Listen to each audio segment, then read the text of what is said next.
सदा प्रणाम। मैं हूं हिमांशु द्विवेदी और स्वागत है आपका हमारी खास पेशकश सार्थक संवाद में।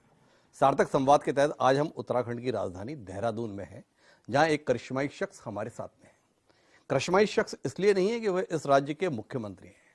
करिश्माई शब्द का इस्तेमाल हम इसलिए कर रहे हैं कि 23 साल के इतिहास में उत्तराखंड की राजनीति में जो कोई नहीं कर सका वो उन्होंने अपने नेतृत्व में कर दिखाया। कर ये दिखाया कि अपनी पार्टी को लगातार दूसरी बार सत्ता में लाकर दिखा दिया। हम बात कर रहे हैं उत्तराखंड के मुख्यमंत्री पुष्कर धामी की, जिन्हें पार्टी ने बड़ी चुनौतीपूर्ण परिस्थितियों में राज्य की सरकार के नेतृत्व का दायित्व तकरीबन 1.5 साल पहले सौंपा था। वो उस परीक्षा में उत्तीर्ण निकले और पार्टी को लगातार सत्ता में बनाए रखने का करिश्मा कर दिया। तो अब इस करिश्मे का 1 साल पूरा होने जा रहा है, तो हम इसी मुद्दे पर बात करने के लिए उनके साथ हैं, उनके कार्यालय में। तो धामी जी, बहुत बहुत स्वागत आपका हमारे इस खास कार्यक्रम में। और सबसे पहले आपको बधाई 1 साल का कार्यकाल सफलतापूर्वक पूरा करने के संदर्भ में। और सवाल भी यही है, क्या ज्यादा चुनौतीपूर्ण रहा, पार्टी को दोबारा सत्ता में लाना या सत्ता में लाने के बाद 1 साल तक सरकार चलाना? क्या ज्यादा चुनौतीपूर्ण रहा? नहीं, देखिए, मैं सबसे पहले तो आपका धन्यवाद करना चाहता हूं और अपनी पार्टी का भी धन्यवाद करना चाहता हूं, अपनी पार्टी के राष्ट्रीय अध्यक्ष जी का और माननीय प्रधानमंत्री जी का, जिनके मार्गदर्शन में और जिनके आशीर्वाद से एक सामान्य से मैं कहूँ कार्यकर्ता को इतनी बड़ी जिम्मेदारी उन्होंने मुझे सौंपी। और कम समय था, आदरणीय प्रधानमंत्री मोदी जी के आशीर्वाद से, उनके नेतृत्व में ही और उनके मार्गदर्शन में उत्तराखंड की जनता ने एक मिथक तोड़ा, एक नया इतिहास बनाया और हमको काम करने का अवसर प्रदान किया। और हमने कोशिश करी है 1 साल के अंदर कि बहुत सारे मुद्दे, चाहे वो समान नागरिक संहिता पर कमेटी बनाने की बात हो, धर्मांतरण पर हिंदुस्तान का सबसे कड़ा कानून लाने की बात हो, नकल जो एक बड़ी चुनौती बन गई थी उस पर देश का सबसे कड़ा कानून लाने की बात हो, महिला आरक्षण, चूंकि मातृशक्ति का बहुत बड़ा योगदान इस राज्य के अंदर है, उनको आगे बढ़ाने के लिए 30% क्षैतिज आरक्षण की बात हो, 10% हमारे उत्तराखंड आंदोलनकारियों का, जिन्होंने उत्तराखंड बनाने में बड़ा योगदान दिया हो, ऐसे अनेकों मुद्दे हमने काम किए हैं और सभी चीज़ों को कोशिश करी है सरल करें और उनका समाधान निकालें। इसके साथ साथ एक कार्य संस्कृति भी राज्य के अंदर विकसित हो, उस दिशा में भी लगातार मॉनिटरिंग और लगातार समीक्षाएं और लगातार जन संवाद, लोगों के बीच में जाकर उनकी समस्याओं को सुनना, उनसे जुड़ना, उनके फीडबैक के आधार पर निर्णय करना और सरकार को उस दिशा में आगे बढ़ाना, ये काम रहा है। हालांकि चुनौतियां बहुत रही हैं जी, लेकिन उन चुनौतियों के बावजूद भी आदरणीय प्रधानमंत्री जी के आशीर्वाद से, उत्तराखंड की देवतुल्य जनता के सहयोग से और उनकी शुभकामनाओं से हम लोग लगातार आगे बढ़ रहे हैं। पर थोड़ा अचरज का विषय है धामी जी, जितनी आपकी उम्र नहीं है उससे ज्यादा का अनुभव रखने वाले लोग सामने हैं, प्रतिद्वंदी पार्टी में भी हो, अपनी पार्टी में भी हो, उसके बीच में जमे कैसे हुए हैं आप? नहीं, सारे ही अनुभवी लोगों का लाभ मिल रहा है, इसीलिए अच्छा चल रहा है। इतने उन अनुभवी लोगों का हम सबका लाभ ले रहे हैं और सभी का सहयोग भी मिल रहा है। सबका एक तरह से मैं कहूँ कि सभी कामों में बराबर सभी लोग सहभागी हैं। वही कारण है कि हमारी पार्टी हो चाहे सरकार हो, दोनों ही तेज गति से आदरणीय प्रधानमंत्री जी के मार्गदर्शन में उत्तराखंड को हिंदुस्तान का श्रेष्ठ राज्य बनाने के लिए लगातार काम कर रहे हैं। हम सरकार पर बाद में बात कर लेंगे, मूलतः आप संगठन के आदमी रहे हैं, पार्टी के व्यक्ति रहे हैं, तो थोड़ा पार्टी की सियासत पे बात कर लें। या हरीश रावत आपके लिए समस्याएं या समाधान, थोड़ा समझना मुश्किल होता है, थोड़ा रोशनी दीजिए ना धामी जी। नहीं, हरीश रावत जी का एक अपना लंबा राजनीतिक अनुभव है और वो केंद्र और प्रदेश लगातार उन्होंने काम किया है और ठीक है, जहाँ पर उनको परेशानी होगी या उनको लगेगा तो वो उसको, चूंकि एक पार्टी के नाते मैं कहूँ कि उनको बोलना भी पड़ता है और बोलते भी हैं, लेकिन जहाँ उनको समाधान की ओर है, उनके जो बहुत सारे सुझाव भी आते हैं, बहुत समय समय पर और व्यक्तिगत रूप से भी और सार्वजनिक रूप से भी हम लोग उस पर सब पर जो है सबको लेकर काम करते हैं। हम तो पक्ष से विपक्ष से सबको जनपक्ष बनाकर काम करते हैं। जी, तो ये जो जनपक्ष बनाने का कौशल है वो अपनी पार्टी में भी कैसे संभालते हैं? त्रिवेंद्र सिंह रावत हैं, तीरथ सिंह रावत हैं, कोश्यारी जी हैं, खंडूरी जी हैं, इतने नामचीन नामों के बीच में धामी जी मतलब टिके हुए हैं, बने हुए हैं, थोड़ा समझना मुश्किल होता है। इस कुशलता के विषय में कुछ तो रोशनी दीजिए ना। नहीं, मैंने सबके साथ काम किया है और मैं सबको, सब लोग मुझे भी भली भांति जानते हैं। लोग अतीत में देखते थे ये सब काम लगाने में लगे होते थे, आप इनसे काम लेने में लगे हैं, इस अंतर को समझाइए ना थोड़ा। नहीं, हम लोग प्रधानमंत्री जी के मार्गदर्शन में और उनके आशीर्वाद से सभी लोगों का सहयोग लेने पर मैं विश्वास करता हूं। मैं कोशिश करता हूं कि भाई सभी के दीर्घ अनुभव हैं, लंबा उनका सामाजिक और राजनीतिक जीवन रहा है, इसलिए सभी लोगों से कुछ न कुछ सीखने को मिलता है। मजा किस में ज्यादा आता है? संगठन में जब काम करते तो तब ज्यादा मजा आ रहा है, ये जब सत्ता का नेतृत्व कर रहे हैं तब मजा आ रहा है? मैं एक सामान्य कार्यकर्ता हूं और पार्टी संगठन में मैंने जो सीखा है, जो भी जिम्मेदारी मिलती है, मैं कोशिश करता हूं कि उसको पूरे प्राणों के साथ, पूरे मनोयोग के साथ, जितनी मेरी योग्यता, क्षमता, जो भी मेरी कैपेसिटी है, उसके अनुसार मैं काम करूं और अपना सर्वोत्तम देने का मैं प्रयास करता हूं। वो तो बात ठीक है, मेरा सवाल तो बहुत स्पष्ट है, जनता भी समझना चाहती है। संगठन में काम करना ज़्यादा चुनौतीपूर्ण होता है या सत्ता में इन अपेक्षाओं के बीच में अपने आप को बनाए रखना ज़्यादा चुनौतीपूर्ण होता है? थोड़ा रोशनी दीजिए ना। मतलब आप जैसा वही व्यक्ति जिसने कम उम्र में दोनों जगह काम कर लिया, तो लोग समझे तो सही क्या ज़्यादा बेहतर? नहीं, संगठन एक ऐसी सीढ़ी है जी कि वो सब जीवन में जो भी भूमिका मिले उस पर आपका काम चाहिए और किस तरह से समन्वय बनाना है, किस तरह से सबका सहयोग लेना है, ये हमको संगठन ही सिखाता है। और जो संगठन ने सिखाया है या संगठन में जो हमको सीखने को मिला है, बड़े लोगों का अनुभव और उनका मार्गदर्शन मिला है, वो सरकार में भी काम आता है। तो इस समझ के संदर्भ में एक और रोशनी आपसे चाहते हैं। जब आपने सियासत शुरू की थी, वो अटल आडवाणी के दौर की पार्टी थी भाजपा।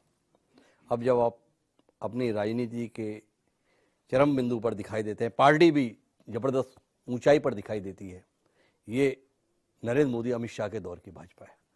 दोनों भाजपा में क्या अंतर है? कुछ आपने तो सीधे तौर पर जिया है दोनों दौर को, क्या महसूस करते हैं? उस दौर में क्या था और इस दौर में क्या अलग है?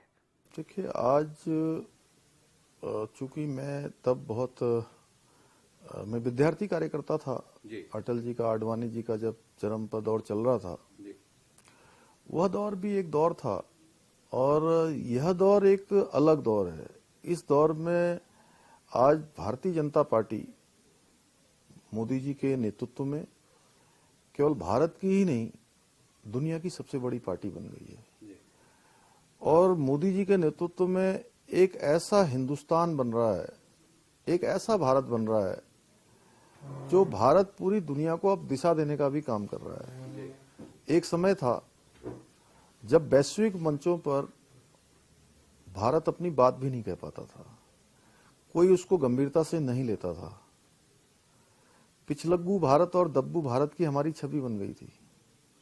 आज चाहे G20 की अध्यक्षता हो, भारत सरकार के मैं कहूं आह्वान पर या उनकी पहल पर संयुक्त राष्ट्र संघ ने वर्ष 2023 को मिलेट वर्ष घोषित करना हो, अन्य अंतर्राष्ट्रीय संगठनों की अध्यक्षता हो, रूस यूक्रेन युद्ध हो, चीन को मुंहतोड़ जवाब देना हो, सर्जिकल स्ट्राइक करनी हो, ये सारे मुद्दे ऐसे मुद्दे हैं कि आज दुनिया भारत का लोहा मान रही है और भारत को गंभीरता से ले रही है। आप कह रहे हैं भारत को गंभीरता से ले रहे हैं, भारत का लोहा दुनिया मान रही है। देश के सबसे पुराने राजनीतिक दल के जो पूर्व अध्यक्ष हैं राहुल गांधी, वो बता रहे हैं कि देश बर्बादी के कगार पर जा रहा है, लोकतंत्र खत्म हो रहा है, आओ देश को संभालो। तो आपकी बात में और देश के सबसे पुराने राजनीतिक दल, देश का सबसे प्रभावी जो परिवार रहा है, वो तो खुल के बता रहा है कि देश बर्बाद हो रहा है। देखिए, उस परिवार और उस पार्टी के नेता जो सबसे पुरानी पार्टी है जी, उनकी जमीन यहाँ खिसक गई है, उनके पास जमीन नहीं है और पार्टी भी समाप्ति की ओर है। इसलिए अब वो मैं समझता हूं कि किसी विदेशी एजेंडे पर वो काम शुरू उनका हो गया है, और उनके बारे में है जिनकी फाउंडेशन को, उनके पिताजी के नाम से चलने वाले फाउंडेशन को, जो हमारा घोर विरोधी चीन है, जो जगह जगह पर हमारे लिए कांटे बिछाने का काम करता है, उस देश से भी उनकी उसमें डोनेशन आता है। तो देश की जनता स्वयं समझ सकती होगी कि वो किस दिशा में जा रहे हैं। और पूरी दुनिया आज भारत को जो है कह रही है कि भारत आज समर्थ भारत, शक्तिशाली भारत, समरस भारत, और दुनिया भी भारत का जब बजट आ रहा है उस बजट से अपेक्षा रख रही है कि कैसा बजट आएगा। पूरी दुनिया के अंदर साख बढ़ रही है। ऐसे समय में इस प्रकार का बयान देना, और इस प्रकार का बयान वो उस पार्टी के नेता दे रहे हैं, उस परिवार के जिनके पूर्वजों ने इस देश के अंदर आपातकाल लगाने का काम किया था, लोगों को जेलों के अंदर भरने का काम किया था। ये बड़ा हास्यप्रद है। ये उनकी बुद्धि पर मुझे तरस आता है कि उस धरती पर जाकर कह रहे हैं जिन्होंने हमारे देश के अंदर कई वर्षों तक देश को गुलाम बनाकर रखा। शर्मनाक है, जितनी निंदा की जाए उतना कम है। तो शर्मनाक मानते हैं इस बात को। अब हम वापस आते हैं मुख्यमंत्री पुष्कर सिंह धामी जी से बात करने के लिए। प्रधानमंत्री जी के नेतृत्व में देश बहुत आगे बढ़ रहा है, उसमें धामी जी के नेतृत्व में उत्तराखंड क्या योगदान दे रहा है? केवल केंद्र से मदद मांग रहा है या कुछ ऐसा करके दे रहा है जिससे लगे कि मोदी जी के हाथ मजबूत हो रहे हैं? मोदी जी जो एक, मैं कहूं कि राम सेतु बना रहे हैं, उस राम सेतु में जो योगदान भगवान राम जब राम सेतु का निर्माण कर रहे थे, गिलहरी जो योगदान दे रही थी, वो जो छिद्र थे उन छिद्रों को अपने को पानी में डुबकी लगाकर अपने शरीर को लोट-पोट करके जो बालू है रेत से भरने का काम कर रही थी, वही उत्तराखंड की देवभूमि से हो रहा है कि हम लोग भी मोदी जी के इस यज्ञ में अपनी जो छोटी सी आहुति है वो संपूर्ण उत्तराखंड दे रहा है। चाहे आज वो बाबा केदार का पुनर्निर्माण हो, या वहाँ पर रोपवे योजना का भूमि पूजन हो, शिलान्यास हो, हेमकुंड साहब जाने वाला 13 किलोमीटर का जो कठिन रास्ता है उसमें रोपवे का शिलान्यास हो, बद्री विशाल का मास्टर प्लान हो, उत्तराखंड की 4 धाम ऑल वेदर रोडें, भारतमाला श्रृंखला में एक कोने से दूसरे कोने को जोड़ने का काम हो, कर्णप्रयाग ऋषिकेश रेल योजना हो, या ऋषिकेश में चलने वाला एम्स हो, या दूसरा एम्स हो, हल्द्वानी शहर उसके लिए 2200 करोड़ रुपए की आधुनिकतम शहर को करने के लिए तमाम प्रकार का मास्टर प्लान, 2200 करोड़ रुपए की धनराशि की स्वीकृति हो, लखवाड़ योजना जो कई वर्षों से रुकी हुई थी उस योजना की स्वीकृति हो, जमरानी बांध योजना की स्वीकृति हो, या वाइब्रेंट विलेज के रूप में नीति, मलारी, माणा और गुंजी जैसे हमारे सीमांत गांवों को आज एक नए स्वरूप में वाइब्रेंट विलेज के रूप में आगे डेवलप करने की बात हो। हर क्षेत्र में आज तेजी से काम हो रहा है। लोग कह रहे हैं कि पर्यावरण के साथ खिलवाड़ कर रहे हैं। जोशी मठ के दरखने की खबरें आपके हृदय को विचलित नहीं करती? आपको नहीं लगता है कि नए सिरे से विचार करने की जरूरत है, हम काम ठीक दिशा में कर रहे हैं कि नहीं कर रहे हैं? नहीं, देखिए हम वो भी करेंगे, लेकिन हम केवल आलोचनाओं से विचलित होने वाले नहीं हैं, क्योंकि कुछ लोगों का काम है, उनको मैंने कहा है कुछ विघ्न संतोषी लोग हैं। दूसरे के घर में अच्छा कार्यक्रम हो तो अपनी नाक काट के जो है दूसरे के घर में विघ्न करने का काम जो लोग करते हैं, उन लोगों से हम विचलित नहीं होने वाले हैं, क्योंकि हम लोगों ने मोदी जी के नेतृत्व में एक जो मोदी जी ने संकल्प लिया है एक भारत श्रेष्ठ भारत बनाने का, तो उत्तराखंड हमारा सामरिक रूप से, आध्यात्मिक रूप से, सांस्कृतिक रूप से, धार्मिक रूप से बहुत ही महत्वपूर्ण ये स्थान है, महत्वपूर्ण राज्य है। तो हम लोग उस दिशा में बढ़ रहे हैं, लेकिन उसके साथ साथ यह भी जरूरी है जो प्राकृतिक आपदाएं हमारे सामने आती हैं, उन प्राकृतिक आपदाओं से क्योंकि निकट भविष्य में कहीं ना कहीं हमको ये लेकर चलना पड़ेगा कि इकोलॉजी और इकोनॉमी इन दोनों में ही संतुलन हो, इन दोनों में बैलेंस हो, और जो हमारे ऐसे शहर हैं जो हिमालय पर बसे हुए हैं उनकी जो बेयरिंग कैपेसिटी जिसको बोलते हैं धारण क्षमता, जी, वो धारण क्षमता कहीं एक्सीड तो नहीं हो गई है? अगर वो हो गई है तो उसका हम आकलन करवा रहे हैं, हमारा आपदा प्रबंधन विभाग इस दिशा बहुत ही में काम सुंदर कर रहा बात आपने कही, इकोलॉजी और इकोनॉमी में समन्वय की। पर आप तो इसी चुनौती का सामना कर रहे हैं। 22 अप्रैल से आपके यहाँ चार धाम की यात्रा शुरू होनी है। आपने सीमाएं लगा दी हैं कि इससे ज़्यादा लोग ना पहुँचें, और इस यात्रा पर जिनका जीवन यापन निर्भर करता है वो सब प्रदर्शन की तैयारी कर रहे हैं कि आपने सीलिंग लगा दिया, हमारा क्या होगा। इस चुनौती से कैसे निपटेंगे धामी जी? नहीं, हम लोग सबसे बात करेंगे और बात करके समाधान निकालेंगे, और जो लोग चार धाम यात्रा में आएंगे उन सभी को दर्शन हो, वो सभी जो है अपनी यात्रा अच्छी करें, उनकी यात्रा सुगम हो, सरल हो और आसानी से हो। उसके लिए जो भी अच्छा रास्ता होगा, और जो चार धाम यात्रा का संचालन करने वाले लोग हैं, इस यात्रा में जिनकी बड़ी भूमिका है, चाहे वो हमारे होटल व्यवसायी हों, चाहे वो परिवहन व्यवसाय से जुड़े हुए लोग हों, चाहे वो साहसिक पर्यटन के क्षेत्र में काम करने वाले लोग हों, उन सभी से बात करेंगे। और हम बात कर रहे हैं, संवाद करके ही हम सारे रास्ते निकाल रहे हैं। आप कुछ नई पहल भी कर रहे हैं, जैसे उज्ज्वला योजना के अंतर्गत जो लाभार्थी हैं उनको 3 सिलेंडर देने जैसी योजना आपने लागू करने की बात कही।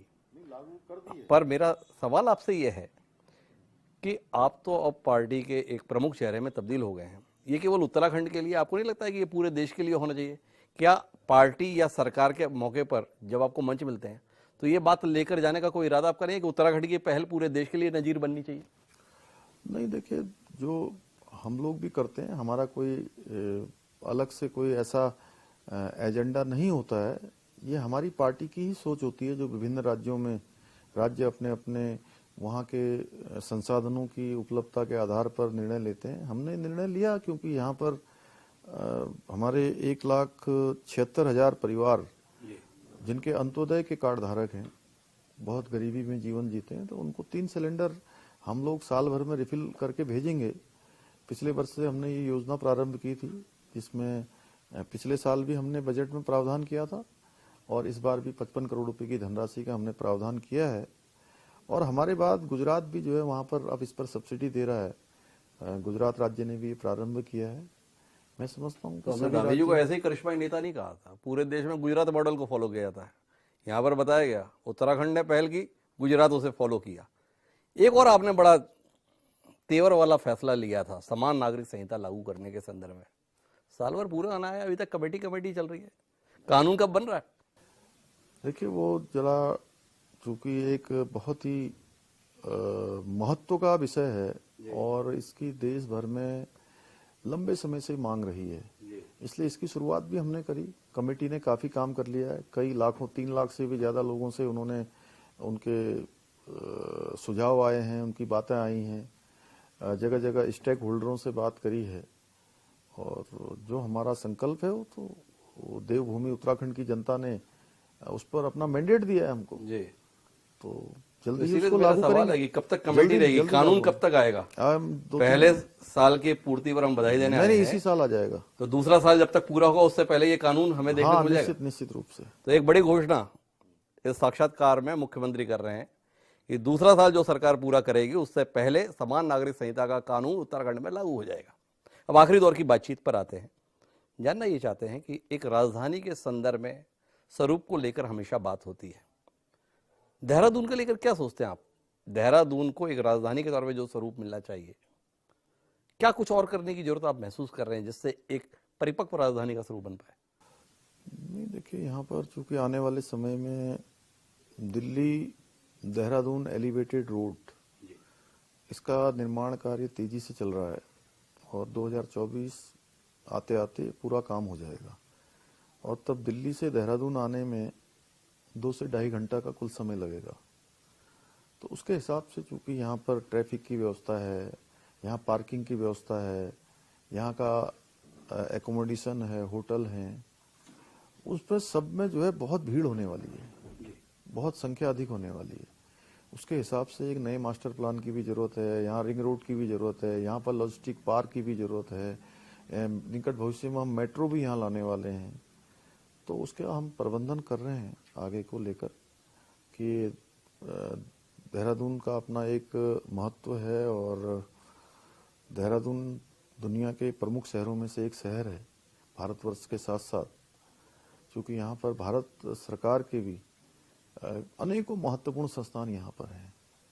ONGC है, सर्वे ऑफ इंडिया है, FRI है, IIP है, अनेकों हमारा IMA है, ऐसे अनेकों संस्थान यहाँ पर काम करते हैं।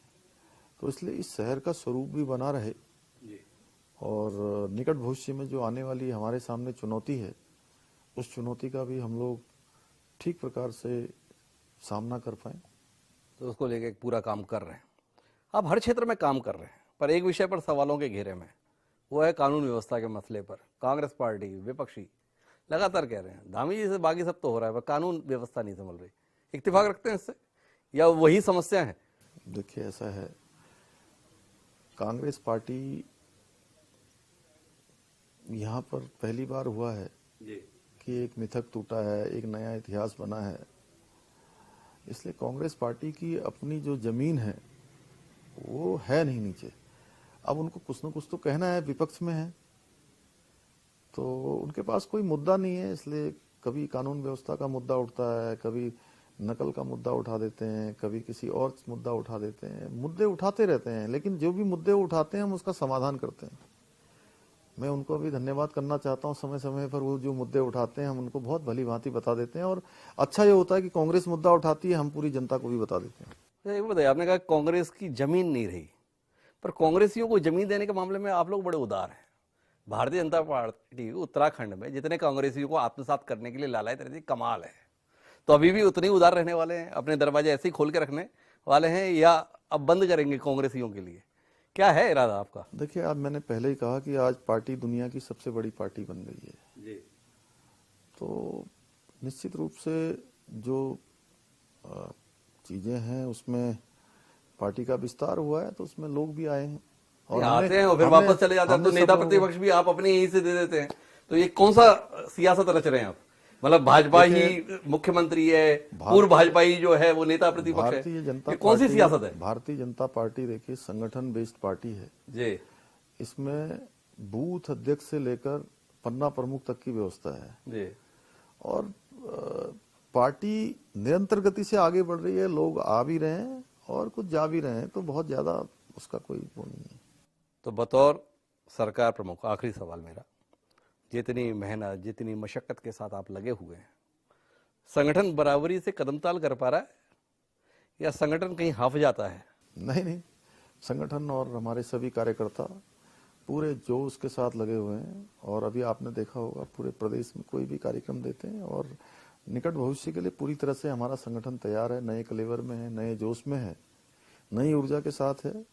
और नया संगठन बनने के बाद हरिद्वार का पहला चुनाव हुआ था, पंचायत का चुनाव, जो पिछले 40 सालों में 30 सालों में कभी इतनी बड़ी विजय हमारी पार्टी की नहीं हुई।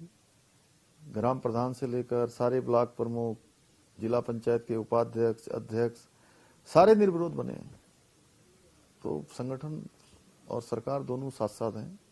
तो आपने करिश्मा कर दिया अपनी पार्टी को राज्य में सत्ता में वापस लाने का। अब बात चल रही है 2024 में मोदी जी को वापस प्रधानमंत्री बनाने की, उसमें कुछ योगदान आप देंगे? क्या उम्मीद करें? उसमें कोई संदेह नहीं है कि मोदी जी अब तक के दोनों चुनावों से इस तीसरे चुनाव में उससे कहीं अधिक सीटों से प्रधानमंत्री बनने वाले हैं। और उत्तराखंड से तो निसंदेह 5 सीटें 14 में भी, 19 में भी और 24 में भी जाएंगी। थोड़ा चुनौती हम लोगों के लिए है कि पिछली बार के जो मार्जिन है वो बहुत बड़े हैं, उस मार्जिन को इस बार क्रॉस करना है और हमारा नया संगठन, हमारे कार्यकर्ता उस मार्जिन को क्रॉस करने के लिए अभी से प्रतिबद्ध हैं और हम ये करके दिखाएंगे। तो मुख्यमंत्री पुष्कर सिंह धामी जी से तो हमारी सारी बातचीत हो गई। अब 2 सवाल केवल रह गए पुष्कर सिंह धामी जी से जानने के। एक, खटीमा कितना सालता है? खटीमा को लेके क्या सोच के साथ में पुष्कर सिंह धामी है? एक सवाल तो ये। और दूसरा सवाल आपके परिवार के संदर्भ में, ये मुख्यमंत्री बनने के बाद परिवार के साथ क्या कर रहे हैं? परिवार कितना भुगत रहा है आपका मुख्यमंत्री होना? नहीं, देखिए देखिए, राजनीति में जब हम काम करते हैं, समाज में हम काम करते हैं, तो परिवार का सहयोग और उनको भी, चूंकि इन सब चीज़ों में सहभागी हैं, तो बहुत मैं समझता हूँ कि वो सारी स्थितियों को, परिस्थितियों को परिवार भी सामंजस्य बनाता है। हाँ, ये जरूर है कि कठिन होता है, और लेकिन ईश्वर की कृपा से समझते हैं परिवार के लोग भी कि इसमें कठिनाई है, तो उन्होंने अपने आप को एडजस्ट किया हुआ है। वो शुक्रगुजार हैं आप परिवार के संदर्भ में कि नहीं है? जितना जनता के संदर्भ में है उतना परिवार के संदर्भ में भी कोई एहसास है कि नहीं दामी जी? नहीं, मुझे परिवार का हो या परिवार से बाहर, पूरा उत्तराखंड ही हमारा परिवार है, क्योंकि ऐसी मेरे को उन्हीं के आशीर्वाद से जिम्मेदारी मिली है। तो पूरे ही उत्तराखंड परिवार का मुझे सहयोग मिल रहा है, आशीर्वाद मिल रहा है, इसीलिए हम काम कर पा रहे हैं। और जहाँ तक आपने कहा खटीमा की बात है, खटीमा मैं पूरे उत्तराखंड में, चूंकि खटीमा से जो मेरा रिश्ता है वो केवल चुनाव तक का नहीं है, वहाँ मैं बड़ा हुआ हूँ, और आज अनेकों योजनाओं, 50-100 योजनाएं ऐसी हैं जो मैंने अपने विधायक रहते हुए या विधायक से पहले वाले कालखंड में जो प्रारंभ की थी, वो उसमें से अधिकांश पूरी हो चुकी हैं, अधिकांश योजनाएं चल रही हैं। और उत्तराखंड में चूंकि वैसे तो सभी स्थान हमारे, लेकिन चूंकि मैं वहाँ पला बड़ा, तो वो मेरी प्राथमिकता में है, उसको मैं आगे बढ़ा रहा हूँ वहाँ। खटीमा अभी भी आपकी प्राथमिकता में है। तो हमारी बहुत विस्तार से बातचीत हुई पुष्कर जी, आपसे हर मुद्दे पर बातचीत हुई, पर यह समय है अब आपका सीधे जनता से संवाद करने का। बतौर मुख्यमंत्री दूसरी पारी का 1 साल आप पूरा कर रहे हैं, इस मौके पर जनता से उत्तराखंड की क्या कुछ आप कहना चाहेंगे? आप हैं और जनता है।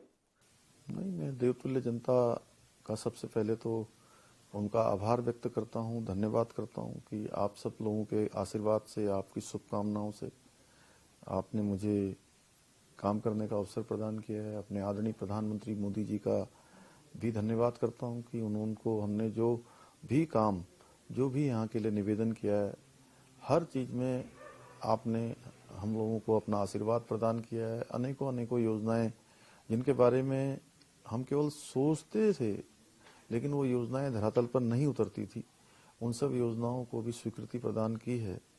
और हमने संकल्प लिया है कि आने वाले समय में हम हिंदुस्तान के श्रेष्ठ राज्य बनेंगे, उस दिशा में हम आगे बढ़ रहे हैं। आज अनेकों क्षेत्रों में हम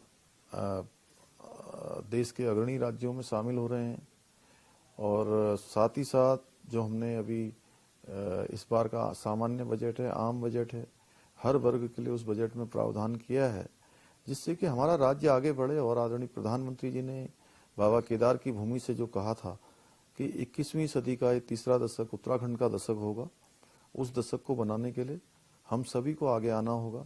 अपने अपने क्षेत्रों में हमको बिल्कुल अपने कर्तव्य पथ पर ईमानदारी के साथ, परिश्रम के साथ और एक संकल्प लेकर जो विकल्प रहित होगा, आगे बढ़ना होगा, और हम सब लोग सह यात्री बनेंगे। ये यात्रा किसी एक व्यक्ति की यात्रा नहीं है। ये जो बात मैं आप सबके समक्ष कर रहा हूँ, जो निवेदन कर रहा हूँ, ये उत्तराखंड के 1,25,00,000 भाई बहनों की यात्रा है। उस यात्रा तो गंतव्य तक तभी पहुंचेगी जब हम सबके कंधों से कंधे मिलेंगे, कदम से कदम मिलेंगे, बातें से बातें मिलेंगी, विचारों से विचार मिलेंगे। हम एक में होकर निश्चित रूप से इस 21वीं सदी का तीसरा दशक उत्तराखंड का दशक बनाएंगे। मैं आप सबका धन्यवाद करता हूँ, आपका भी गिरीश, बहुत बहुत धन्यवाद। धन्यवाद पुष्कर जी। तो ये थे हमारे साथ में पुष्कर सिंह धामी जी, जिन्होंने अपनी बात को समाप्त संकल्प के साथ किया है कि प्रधानमंत्री जी ने एक सपना, एक उम्मीद उत्तराखंड के संदर्भ में जाहिर की थी कि 21वीं सदी का तीसरा दशक उत्तराखंड का दशक होगा। धामी जी को उम्मीद है कि वो, उनकी सरकार, उनका संगठन और उत्तराखंड के 1.25 करोड़ लोग कदम से कदम और कंधे से कंधा मिलाकर इस तीसरे दशक को उत्तराखंड का दशक बना पाएंगे। हमारी शुभकामनाएं धामी जी आपको, आप संकल्प को पूरा करें। और दोस्तों, आज की इस बातचीत में इतना ही। जल्दी फिर मिलेंगे किसी अन्य शख्स से। मुझे दीजिए इजाजत। सदा बड़ा।